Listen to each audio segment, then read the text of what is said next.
Bueno, habíamos quedado entonces en esta idea de analizar cortometraje y obra fuente para ver cuáles son las operaciones que se ponen en juego cuando realizamos este proceso de adaptación, o al menos este proceso en particular que realizó Ricardo Moretti. Los invito ahora, si ustedes quieren, a ver cuál es mi análisis, chiquito, no muy extenso, como para que podamos ver cuáles son los elementos que se pusieron en juego a lo largo de todo este proceso de trabajo.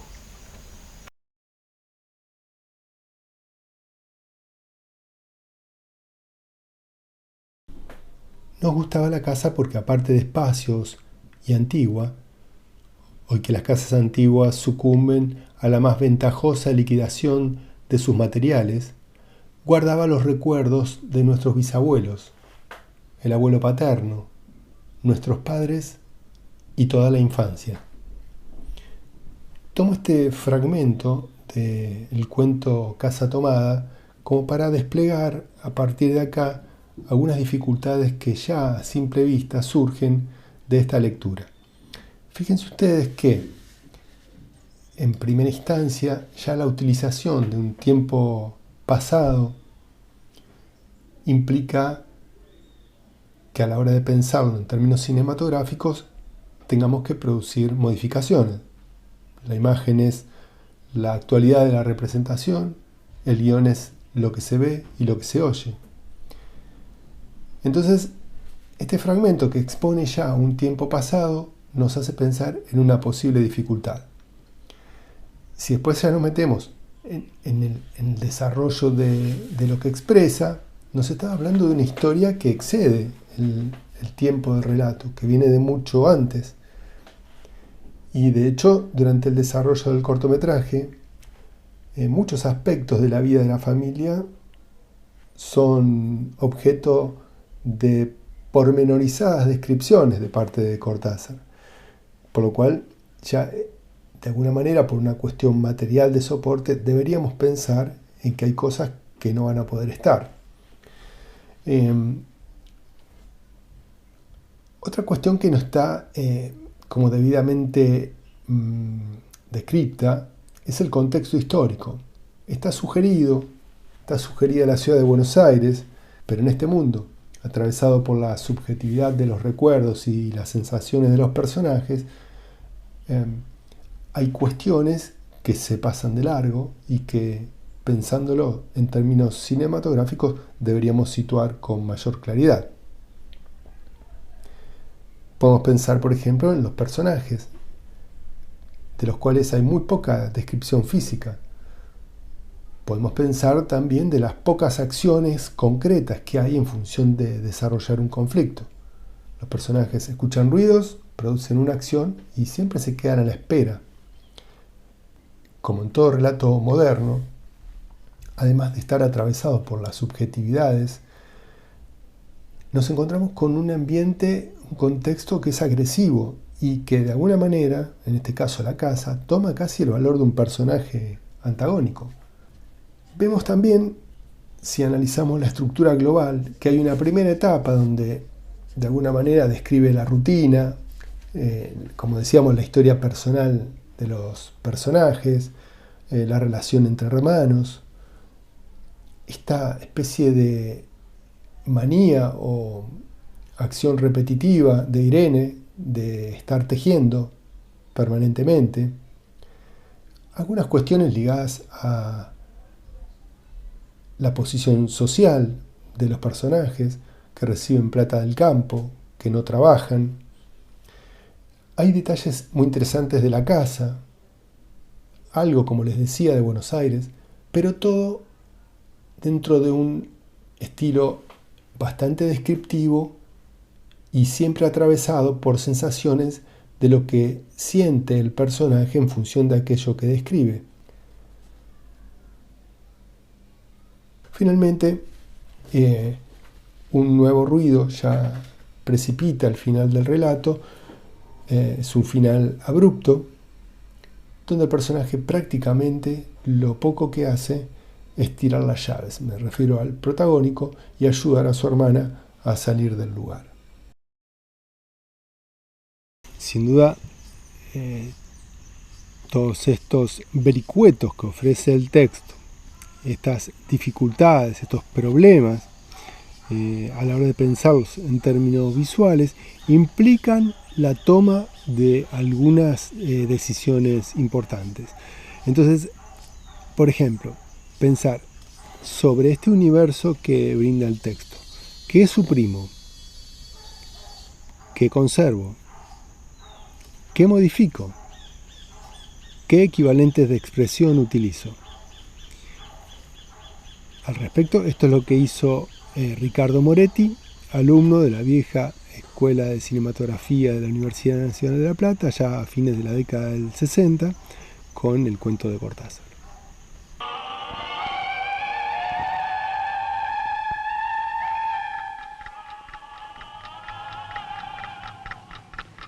Nos gustaba la casa, porque aparte de espaciosa y antigua, guardaba los recuerdos de nuestros bisabuelos, el abuelo paterno, nuestros padres y toda la infancia. Ricardo Moretti tomó nota de las dificultades que presentaba el texto de Cortázar y tomó decisiones fundamentales en torno a esta dificultad concreta que presenta el corto por la ausencia de acciones dramáticas, por la ausencia de lucha. Inteligentemente crea una situación de lectura para expresar la subjetividad del personaje y transforma esto en el eje del conflicto del cortometraje. Sentada por los bisabuelos en nuestra casa. Y lo hace de una manera muy particular, a partir justamente de la lección de un cuento, de otro autor, con el cual aquello que ocurre pareciera sintetizarse o expresarse y transformarse en vehículo narrativo para que la estructura del cortometraje finalmente funcione. Tantos años huyendo y esperando, y ahora el enemigo estaba en mi casa. Desde la ventana lo vi subir penosamente por el áspero camino del cerro. Se ayudaba con un bastón, con un torpe bastón, que en sus viejas manos no podía ser un arma, sino un báculo. Me costó percibir lo que esperaba, el débil golpe contra la puerta. Y es la utilización de Episodio del enemigo, de Jorge Luis Borges. Esta elección y esta lectura literal del cuento de Borges hace de sostén para la estructura dramática del corto. Tuve que forcejear con la llave. Temí que el hombre se desplomara, pero di unos pasos inciertos, soltó el bastón, que no volví a ver, y cayó en mi cama rendido. Mi ansiedad lo había imaginado muchas veces, pero solo entonces noté que se parecía, de un modo casi fraternal, al último retrato del... Donde Moretti además toma decisiones interesantes, como por ejemplo la supresión de muchas acciones descriptivas, trabaja con inteligencia los diálogos, aporta algunas pistas interesantes de dónde se ubica él en la lectura ideológica del corto, a partir, por ejemplo, de la observación del diario que está leyendo el personaje en una de las escenas. Tendrías que ir al banco a cobrar los alquileres y de paso traerme un ovillo de lana. Bueno. Con todos estos elementos y estas decisiones, logra de alguna manera una mirada propia sobre la obra, una autonomía estética de aquello que decidió adaptar o transponer.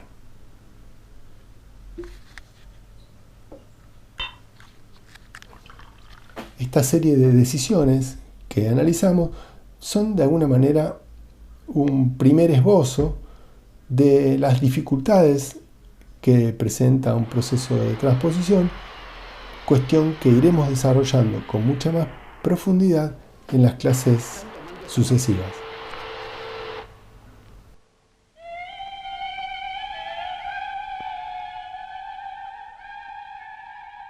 Nos queda entonces ahora definir la tipología de las adaptaciones según Sánchez Noriega, y lo que proponen ellos es trabajar en dos dimensiones. Por un lado, la dimensión de la creatividad, por el otro lado, la fidelidad a la obra fuente, como si fueran dos extremos. Entonces vamos a tener en la mayor fidelidad a lo que llama la ilustración, luego vendrá la transposición, la interpretación y la adaptación libre.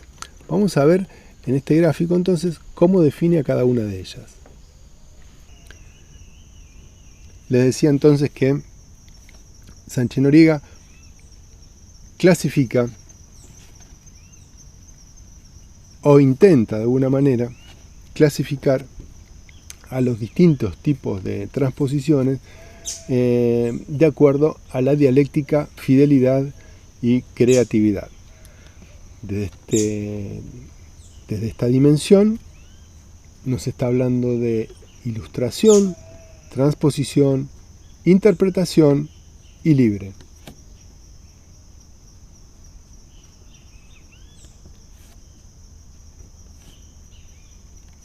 La ilustración, dice Sánchez Noriega, anula el carácter fílmico.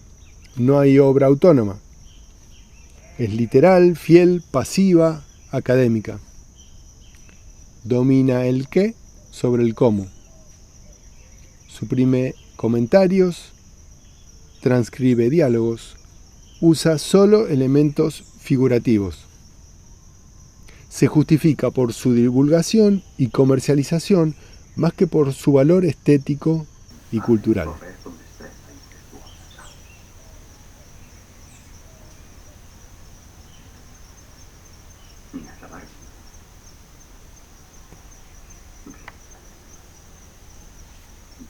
Estamos viendo una versión de Hamlet, bastante antigua, donde podemos ver con claridad la forma en que la película se planta ante semejante obra, ante semejante clásico. Y acá pueden verse algunos de estos elementos que el autor da como característicos de la ilustración, porque pareciera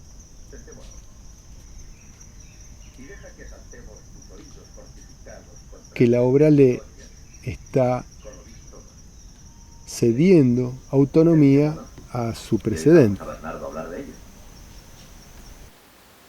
Pues anoche, cuando esa estrella que desde el oeste siguió su curso hasta alumbrar el cielo donde arde hoy, Marcelo y yo, al sonar la campana de la una, calla, no hables más, miraré cómo vuelve.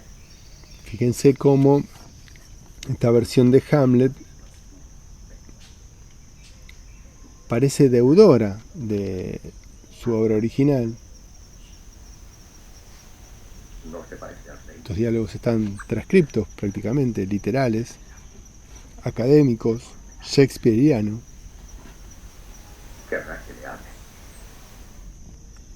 En el caso de la transposición, dice, reconoce valores del texto, pero, dice, la película tiene vida propia. Busca medios audiovisuales para construir un texto que se aproxime al fondo y la forma de la obra literaria.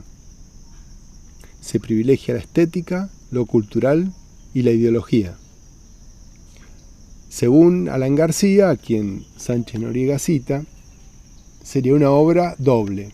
Por un lado, con cierta fidelidad al espíritu del texto, y por otra, una obra única audiovisual.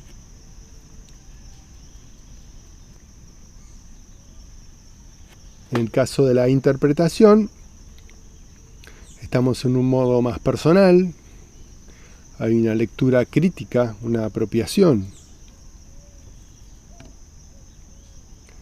Pareciera apartarse del texto en su punto de vista, transforma historia, personajes, estilo.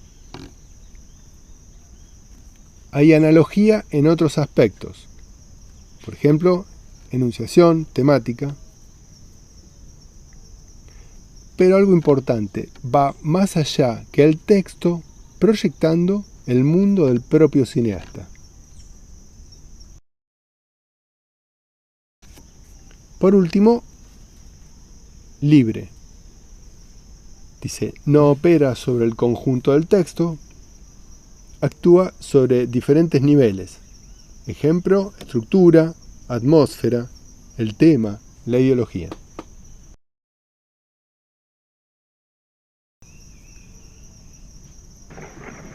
En el caso de la adaptación ilustrativa, pensando quizás en los ejemplos que estuvimos viendo de Drácula, quizás podemos pensar que la versión de Todd Browning es la que más se acercaría a este formato de ilustración por su intención manifiesta de organizar los elementos narrativos de la novela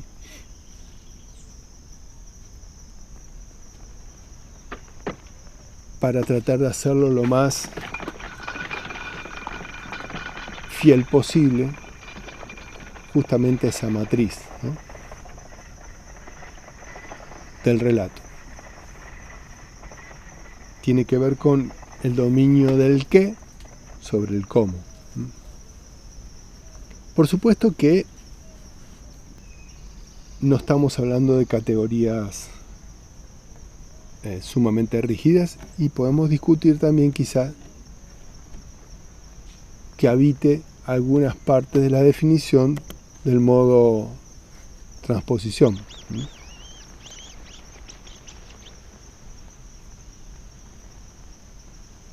Sobre todo por la búsqueda de medios audiovisuales para construir un texto que se aproxima al fondo y la forma de la obra literaria.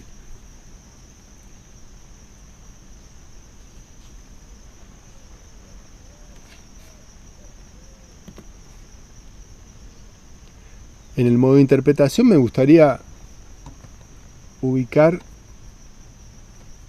a la versión de Herzog, porque como les decía, I am Drácula. Permite proyectar el mundo del propio cineasta. En la transposición realizada por Herzog se ve su estilo.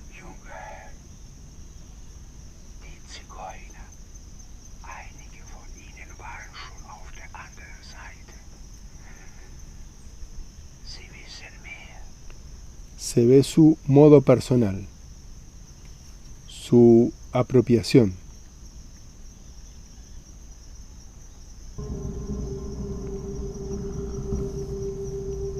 Como en el Nosferatu de Murnau, atravesado por su mirada y por la corriente estética a la que adhiere el director.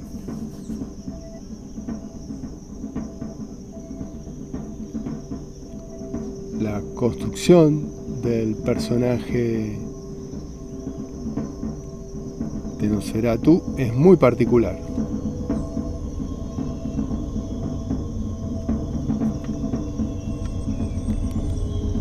Por último, de las que vimos,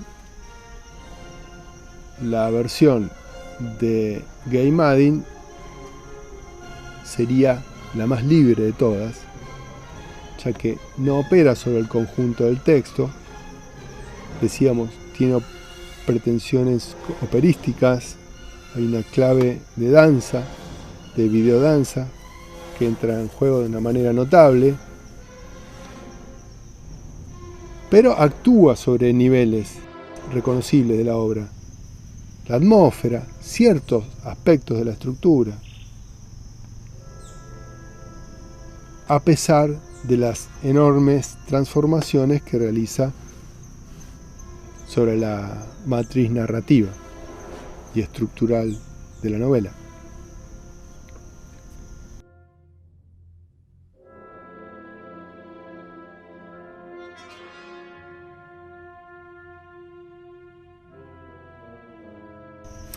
Para redondear entonces, esta tipología de las adaptaciones, según la dialéctica fidelidad-creatividad, pone en estos extremos a las adaptaciones ilustrativas y en el otro extremo a las libres.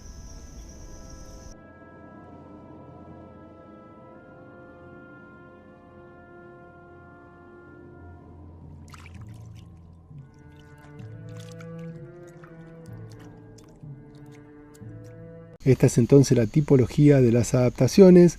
Nosotros con esto damos por finalizada la clase de hoy, recordándoles que hicimos una recorrida entre la relación cine-literatura a lo largo de la historia, nos preguntamos qué implica el arte de adaptar, analizamos Casa Tomada de Cortázar y la versión de Ricardo Moretti y además intentamos una clasificación para distintas versiones de Drácula. Nos vamos hasta la próxima semana. Recuerden que aquí en la página pueden encontrar más información y una guía de lectura que les puede ser de utilidad. Hasta el próximo miércoles.